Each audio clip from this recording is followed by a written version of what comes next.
Welcome back, Baron Nation, to this special broadcast. Today I'm with the DeKalb grad and BTV alumni, one and only Mitch Fee. Now, Mitch, it's been about 6 years since you were on the BTV stage. You were one of the movers back in the day. You really built the program to what it is today with Mr. Rum. Back in the day, you were one of the early BTV pioneers, per se. How's it feel coming back?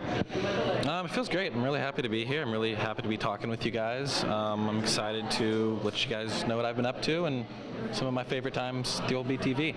There we go. So for those that may not know you, Mitch, fun fact, he's an older brother to Jesse Fee, a senior this year. But anyways, so can you remind us of what years that you were in the program? Yeah, so I was actually only in the program my senior year in 2013. And it was actually, I think, one of my alternative classes. Like if this one was too full, they'd put me in that one. And that was a super happy mistake on my part because it really worked out really well for me. Yeah, so it was just 2013. I think it started in 2011. Yeah.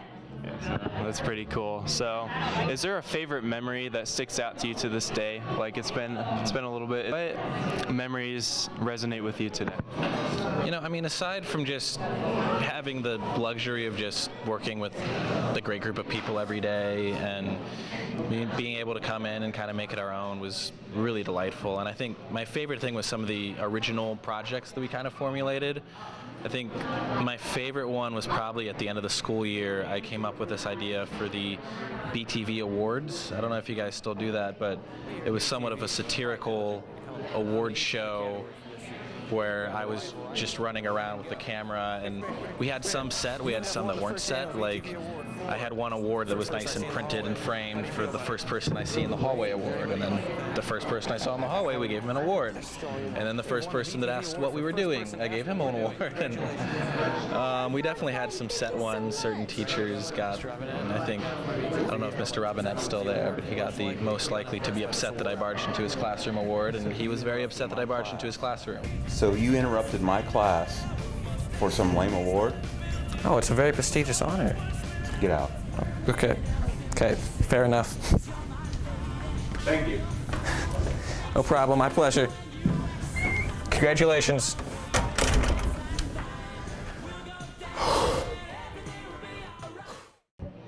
Aside from that, yeah, I mean, just getting to read the school news every day is a delightful experience. It's terrifying seeing yourself on the announcements later in the day, but you know, you get over it. It's a nice confidence builder for sure.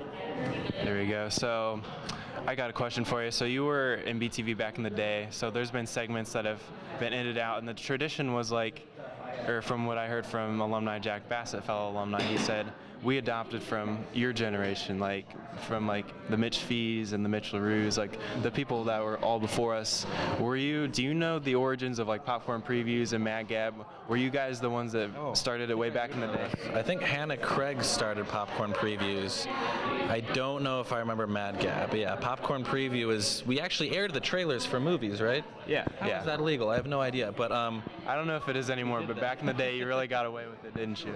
There's probably some educational loophole in there. So, we were promoting the movie, so. And there was trailers they would show at the end of the episode, so that's pretty cool. So your generation was indeed the origin of Popcorn Preview. I believe so. If someone wants to dispute that, you're probably right, but from what I remember, I think we did that, or maybe it was the year before me, sometime around there. Yeah, so, hey, you saw here first, Barons. So how has BTV helped you, and can you kind of elaborate on what you're up to nowadays, the timeline from when you left the BTV program, planting the seeds back in 2013 with Mr. Rum and those guys? What have you been up to now, and how is it all connected? Yeah, for sure. So I ended up going to Indiana University, and my degree line was telecommunications, which then jumped into the IU Media School after my sophomore year. And I kind of just try to get involved with whatever. I did some on-air stuff for IU Sportcom, which was a student-run sports journalism website. And then I started working part-time at the Bloomington, Indiana PBS station, WTIU, which was under kind of an umbrella with the university's video production company. So I was doing studio shows for PBS. We were shooting the basketball and football games for the video board. we were working with Big Ten Network for some of their online streams of IU games, and it kind of started with camera work, and then I was stage managing, and then I was technical directing, and it just kind of blossomed from there. I also did some side stuff like student film projects. I worked on mine, I worked on others, I've made a few music videos. And then there was a small production company in Bloomington that ended up making a few feature films, The Good Catholic and Miss White Light. That the first one I was an intern on the set, and then the second one they hired me back in the grip and lighting department. And then about a few months after I graduated, I got a job offer from CBS Sports in New York City, and I've lived there for about 2 years now. I work in sports features and documentaries for them, so we do some of the more cinematic human interest side pieces. Maybe you'll see a nice tease before the Super Bowl or something. That's something that me and my coworkers have worked on. Yeah, so I've kind of been all over the place. You know, they fly me out a lot. I was in Savannah, Georgia, and Orlando, Florida last week for some Cure Bowl tease footage.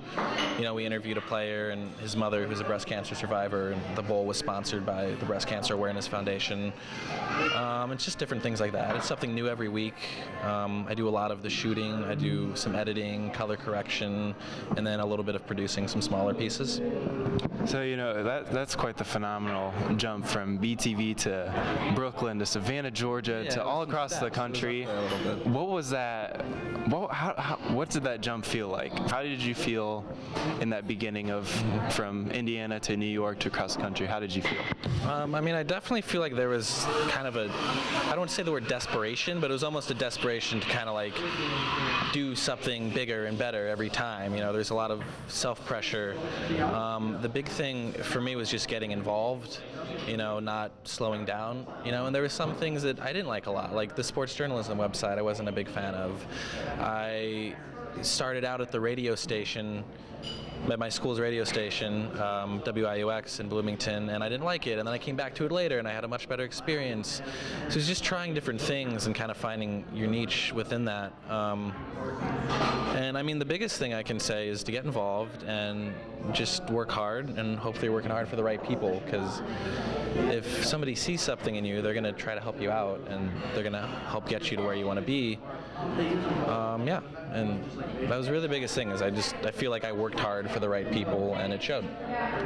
So this segment is, do you have any final words to leave, like advice or anything you want to leave on BTV to further on your career and legacy 6+ years later? And do you have any final shout-outs to those out in the community?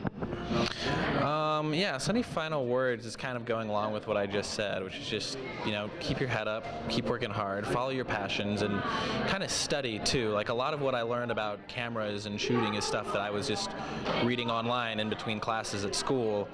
So definitely follow your hobbies and your passions and do what you want to do. And I guess any final shout-outs would be that Jessica Fee is a saint. She is the most wonderful little girl I know, and I'm very excited to see her graduating high school this year. I'm a very proud older brother, and I love her. That wraps up today's interview. Mitch, I want to say personally, thank you for paving the way for BTVers like myself nowadays. It's been about 6 years, and you might be like, you know, maybe it changed, maybe it was just kind of my time, but you really paved the way for guys like me. You paved it for Chase Alley, Jack Bassett, Silas Wakehorse, like Alex Straw, Clark, all these people that have taken the torch that you initially started. I want to say thank you to that. So I'm incredibly humbled and honored to be thanked like that. I really appreciate it. You're currently the oldest alumni being interviewed now, and just want to let you know that, like, you paved the way for the oldest alumni. Yeah, like, you have paved the way for a lot of us, and us at BTV. I'll speak on BTV's behalf. Just want to say thank you for that. Well, thank you very much. It was great to be here. Best of luck with everything. And yeah, keep it up. All right. That's all we got for now, Barons. Thank you for watching and tuning in. See you on the next one.